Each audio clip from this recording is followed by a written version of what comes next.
दिली कोणासाठी? पैसे कमवण्यासाठी ह्या सीईटी सेलनी परीक्षा ऑर्गनाईज केली होती की मुलांची काय तयारी आहे हे बघण्यासाठी केलं होतं? अरे जरा मागे फोनवर कोण बोलतं? नक्की काय केलं होतं हे आपण लक्षात घेणं गरजेचं आहे. एकंदर जर आपण महाराष्ट्रात पाहिलं तर आत्ता पण आपण पहा, पोलीस भरती जी सुरू आहे, मला वाटतं पुण्याकडे पण थोडं आंदोलन सुरू आहे की पावसाळ्यात ही पोलीस भरती कशासाठी? निवडणुकीच्या तोंडावर तुम्ही हा गोंधळ घालताय का? त्या पोलीस भरतीमध्ये पण आपण जर एका जिल्ह्याचे, धुळे जिल्ह्याचे जर क्वालिफिकेशन पाहिले, कोण कोण पोलीस भरतीसाठी गेले, साधारणपणे 17,500 पद आहेत पोलिसांमध्ये. 17 लाख की 17.5 लाख विद्यार्थी किंवा ह्याच्यात ॲप्लिकेंट्स आलेले आहेत. म्हणजे एकंदर महाराष्ट्रातली जॉबची परिस्थिती आपण पाहू शकता. ह्याच्यात ॲप्लिकेंट्स कोण कोण आहेत पोलीस भरतीमध्ये? पोस्ट ग्रॅज्युएट 138 आहेत, BSc 166 आहेत, BSc ॲग्री 16 आहेत, BE 22 आहेत, BSc वगैरे LLB 3 आहेत, BTech 3 आहेत, BSW 8 आहेत, BA 526 आहेत, B फार्माचे साधारणपणे 10 आहेत, BComचे 80 आहेत.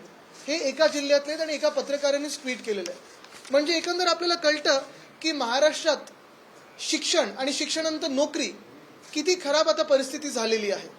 पण जो आम्ही ज्या पेपरबद्दल बोलत आहोत, ज्या कॉमन एंट्रन्स टेस्टबद्दल बोलत आहोत, आमचे जे सेनेट सदस्य प्रदीप सावंतजी असतील, राजन कोळंबकरजी असतील, या दोघांनी हा विषय हाती घेतला होता. आपल्यातून देखील मला वाटतं अनेक बातम्यांमध्ये हे दिसलं, न्यूजपेपर्समध्ये देखील आलं होतं. आता मूळ मुद्दा ह्याच्यात काय आहे? आमची मागणी ही आहे की कोणालाही री एक्झाम नको आहे. पहिलंच मी स्वच्छ आणि स्पष्टपणे सांगतो की सीईटीमध्ये री एक्झाम कुठच्याही विद्यार्थ्यांना नको आहे. पण आज जो गोंधळ झालेला आहे तो ह्या परीक्षा तुम्ही कशा घेतल्या, त्याच्यानंतर मार्क कसे दाखवले आणि आता रिझल्ट जो लागलेला आहे त्याच्यावरनं गोंधळ झालेला आहे. पहिला गोंधळ हा आहे की ह्या पेपरमध्ये सीईटीमध्ये सीईटी सेलची स्वतःची एक नोटीस आलेली आहे, रिवाइज नोटीस आलेली आहे. त्याच्यात तुम्हाला सांगतो एकंदर 30 सेशनमध्ये 2 पेपर घेतले होते. सीईटी जी इंजिनिअरिंगसाठी आहे त्याच्यात 24 बॅचेसमध्ये एक पेपर दिला गेला. किती? 24. म्हणजे जी नीट आपण एका पेपरमध्ये देशभरात देतो, ह्या महाराष्ट्रामध्ये, आपल्या महाराष्ट्रामध्ये सीईटी सेलनी एक पेपर 24 बॅचेसमध्ये वेगळे घेतलं. त्याच्यात अर्थात वेगळे प्रश्न होते, सिलेबस वगैरे काही आधी कोणाला सांगितलं नव्हतं. पण त्या 24 पेपरमध्ये ह्या अनेक वेगळ्या बॅचेस बसल्यानंतर साधारणपणे ऑब्जेक्शन घेण्यासाठी तुम्हाला 1,000 रुपये लागतात. जर तुम्हाला वाटलं की तुम्ही कुठेतरी पेपरमध्ये काही चूक केली आहे, सीईटी सेलकडून काही चूक झाली आहे किंवा उत्तरपत्रिकेत काहीतरी तुम्ही चुकीचं त्याच्यात दाखवलेलं आहे आणि मला करेक्शन पाहिजे, साधारणपणे 1,000 रुपये घेतात. बरोबर ना प्रदीपजी? आता ते 1,000 रुपये किती ऑब्जेक्शन्सवर घेतलेत? तर 1425 ऑब्जेक्शन्स ह्या पेपरमध्ये आले. म्हणजे तुम्ही आता त्याच्यात जे काही इक्वेशन येतं लावा, 1425 × 1,000 किती झाले?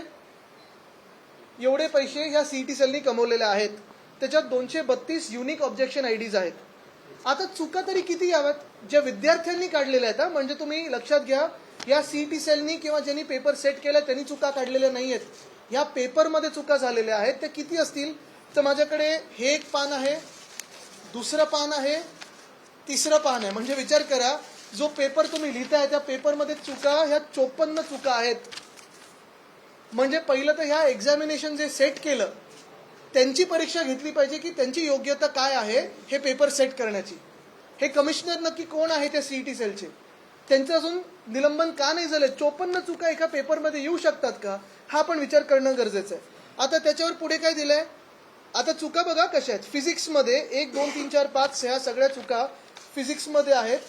या फिजिक्समधल्या चुकांमध्ये ॲक्शन टेकन एक सुद्धा त्याच्यातलं ऑप्शन बरोबर नव्हतं.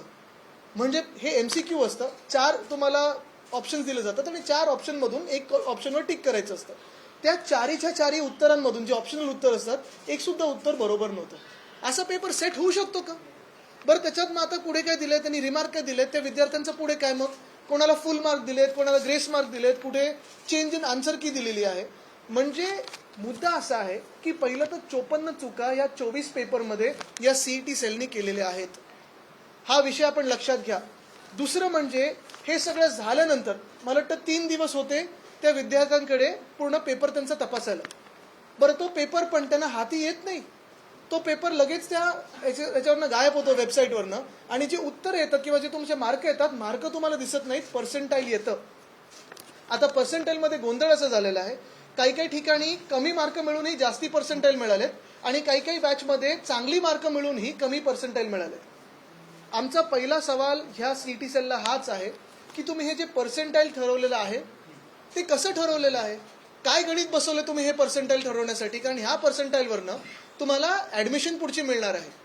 तर ते पर्सेंटाईल तुम्ही ठरवले काय इक्वेशन आहे हे तुम्ही सगळ्या विद्यार्थ्यांना बोलवा, आम्हाला पण बोलू नका. जनता दरबार घ्या, पाहिजे तर मंत्र्यांनी जनता दरबार घ्यावा, मंत्र्यांचा याच्यात इंटरेस्ट असला तर, आणि त्यांनी जनता दरबार घेऊन विद्यार्थ्यांना दाखवावं की हे पर्सेंटाईल कसं ठरवलेलं आहे. उत्तर एक जे प्रदीपजी आणि राजनजींना आलं ते उत्तर असं होतं जे सीईटी सेलकडून आलं, जेव्हा त्यांनी परवा तोंडी चर्चा केली, की काही काही पेपर कठीण होते आणि काही काही पेपर सोपे होते. म्हणजे तुम्ही विचार करा, एकच पेपरची एंट्रन्स टेस्ट 24 बॅचमध्ये वेगळी घेतली. आता हे कठीण पेपर होते की सोपे पेपर होते हे कोणी ठरवलं? म्हणजे काही काही एका बॅचमध्ये हुशार विद्यार्थी असतील आणि सगळ्यांनाच पेपरमध्ये चांगले मार्क मिळाले तर सोपा पेपर झाला का? कठीण पेपर आणि सोपा पेपर सेट कोण करतं हा दुसरा विषय आहे. तिसरा विषय आहे की ह्या 24 बॅचमधून अजूनही टॉपर कोण हे कोणालाच माहिती नाहीये.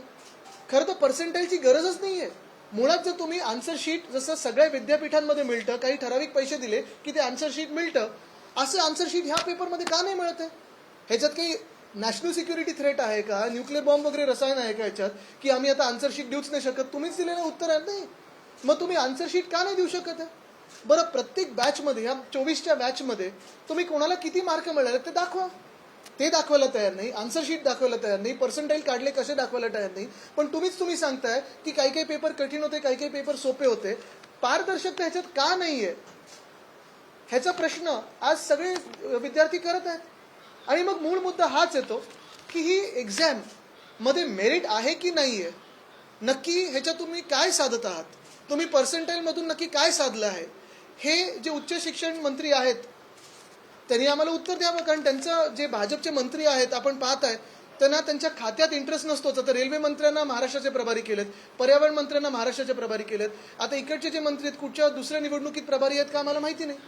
पण एकंदर जर आपण पाहिलं तर मिंदे सरकार असेल, भाजप सरकार असेल, ह्यांनी देशाच्या विद्यार्थ्यांचं वाटोळच करायचं हे ठरवल्यानंतर हे असं सगळं लोकांसमोर यायला लागतं. आता काही काही आमच्याकडे आन्सर शीट आहेत, आम्ही त्या दाखवू शकतो आणि दाखवायच्या देखील नाहीत कारण त्याच्यावर काही विद्यार्थ्यांची नावं वगैरे आहेत. पण 0.7 ह्याला जास्ती पर्सेंटाईल मिळाले, 6.5 ह्याला कमी पर्सेंटाईल मिळाले. हा अर्थ काय याच्यात? आमची मागणी हीच आहे की ह्या पूर्ण प्रक्रियेत पारदर्शकता यावी, जे मार्क आहेत ते दाखवावेत, आन्सर शीट द्यावेत आणि जे टॉपर आहेत ते दाखवावेत. पर्सेंटाईलची गरजच नाहीये.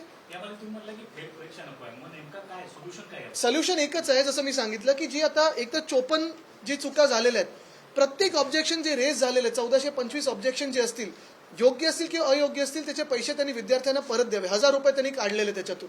हा स्कॅम पण असू शकतो की जास्तीत जास्त चुका सीईटी सेलकडून व्हाव्यात म्हणजे ऑब्जेक्शन होतील, ऑब्जेक्शन झाले की ते सीईटी सेलची जी एजन्सी आहे त्यांना पैसे मिळतील 1000. आता तुम्ही बघा ना, 1425 चुका आणि इंटू 1000 केलं तर किती पैसे होतात. आता हा एक विषय झाला. दुसरं सोल्युशन हे आहे की प्रत्येक पेपरचं तुम्ही मार्क जाहीर करा ना, आन्सर शीट द्या तुम्ही. जर विद्यार्थ्यांसाठी 3 दिवस तुम्ही ओपन ठेवली होती आन्सर शीट, मग कोणी स्क्रीनशॉट काढला तर त्याच्यावरही त्यांनी ऑब्जेक्शन घेतले की तुम्ही स्क्रीनशॉट काढलाच कसा. काय नक्की तुम्हाला लपवायचा प्रयत्न आहे ह्याच्यातून? पुढच्या वर्षी एक बॅच झाली पाहिजे,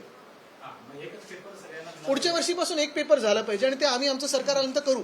आमचं सरकार ह्या ऑक्टोबर-नोव्हेंबरमध्ये बसल्यानंतर आम्ही करू. दुसरी गोष्ट मी आत्तापासून सांगतो की पारदर्शकता आत्तापासून आली पाहिजे, ह्याच्यावर चौकशी लागली पाहिजे आणि जे कमिशनर आहेत ते सस्पेंड झाले पाहिजेत.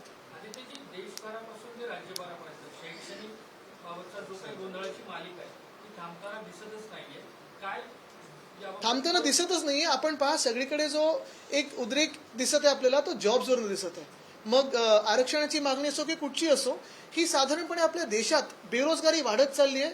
रोजगार हवेत, तरुणाई वाढत चाललेली आहे, पण तरुणाईच्या हाताला रोजगार नाहीत. आणि जे आम्ही सतत सांगत आलेलो आहे की आमचं हिंदुत्व हृदयात राम पण हाताला काम आहे. आज आपण बघतोय भाजपच्या हृदयातनं राम आहे, ना खरं बोलत आहेत, ना तरुणांना हाताला काम देत आहेत. आणि मूळ मुद्दा हाच आहे की ह्याच्यावर कुठे ना कुठेतरी मिंदे सरकार बोलणार आहे की नाही, की पुन्हा एकदा आम्हाला आंदोलन करायला लागणार आहे. पोलीस भरतीचा विषय बघा ना, 17,000 पदांसाठी 17 लाख ऍप्लिकेशन येतात. त्याच्यात डी फार्मा वगैरे करणारे लोक आहेत, बी फार्मा करणारे लोक आहेत.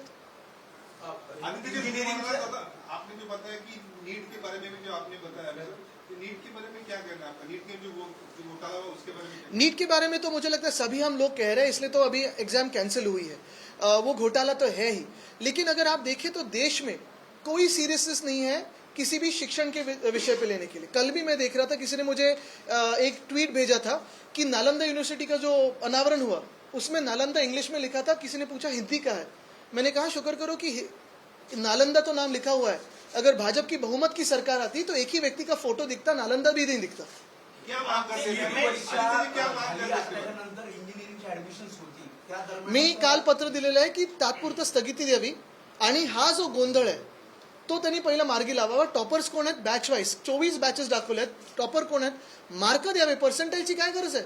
मार्क द्या, तुम्हाला पर्सेंट कळतील आणि तुम्हीच ठरवता कुठचा पेपर कठीण, कुठचा पेपर सोपा। म्हणणं की प्रवेश प्रक्रियेत होणार आहे. तात्पुरतं स्थगिती द्यावी, कारण हा जो गोंधळ आहे, 2-3 मुलांनी स्वतःला काही बरं वाईट करायचे वगैरे पण पत्र लिहिलेली आहेत, मग ह्याला जबाबदार मंत्री राहतील का? हिंदी में बताइए एमएचसीईटी का ये पूरा घोटाला क्या है, कितने छात्र प्रभावित हुए हैं और अभी की क्या स्थिति है? जैसे नीट का घोटाला हुआ था, आपने देखा होगा नीट में, तो अभी तो एग्जाम्स कैंसिल की गई है। देश भर में ये नीट हुआ और उसके बाद एग्जाम्स कैंसिल हुए।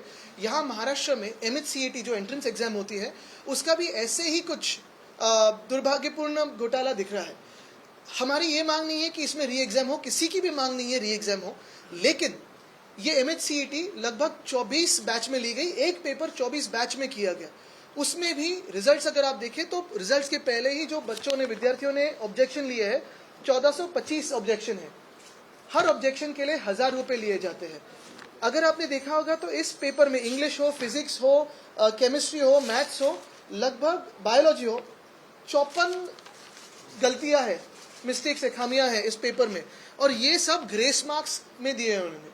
तो ये ग्रेस मार्क्स किसको मिले हैं? मिस्टेक्स किसने प्राप्त किए हैं? अगर आपने देखा होगा तो हमने ये भी मांग की है कि क्लैरिटी हो, सिर्फ परसेंटाइल में नहीं, तो मार्क्स किसको क्या मिले हैं, आंसर शीट मिले, आंसर शीट दिखाया जाए, पारदर्शिता हो। इसमें कौन सी ऐसी बड़ी बात है या नेशनल सिक्योरिटी की बात है कि इसमें पारदर्शिता नहीं है? बात यही है, हम सिर्फ यही मांग रहे हैं कि किसको कितने मार्क्स मिले, कौन टॉपर है, क्या मेरिट है, ये बताओ। अकाउंटेबिलिटी, चाहे पेपर लीक हो चाहे इस तरह का घोटाला हो, अकाउंटेबिलिटी कहीं भी सेट होती नजर नहीं आ रही। आपकी क्या मांग है? अकाउंटेबिलिटी तो है ही नहीं। पेपर घोटाला हो या रेल का कोई एक्सीडेंट हो, कौन अकाउंटेबिलिटी दे रहा है देश में? नो नो, नेट नॉट नीट, या पोलीस भरती सुद्धा पुढे ढकलावी अशी उमेदवारांची मागणी UGC. होती. काही ग्राउंड्समध्ये चिखल झालाय, अशा परिस्थितीमध्ये त्यांना मला वाटतं पुण्याकडे आंदोलन पण झालेलं आहे आणि आपण पाहत असाल पोलीस भरती पण ज्या परिस्थितीत होते, मग ते ईस्टर्न एक्सप्रेस हायवेला होते वगैरे, ही सगळी परिस्थिती एकदमच वाईट असते। कमीत कमी सुविधा दिल्या जातात त्या सगळ्या विद्यार्थ्यांना किंवा तरुण मुला-मुलींना। मुद्दा हाच आहे की त्या लोकांचं पण ऐकून घ्यावं। आहे नक्की एक मागणी आहे की आत्ताच भरती व्हावी, दुसरी मागणी आहे की पावसानंतर व्हावी, त्याच्यात योग्य तो मार्ग काढावा।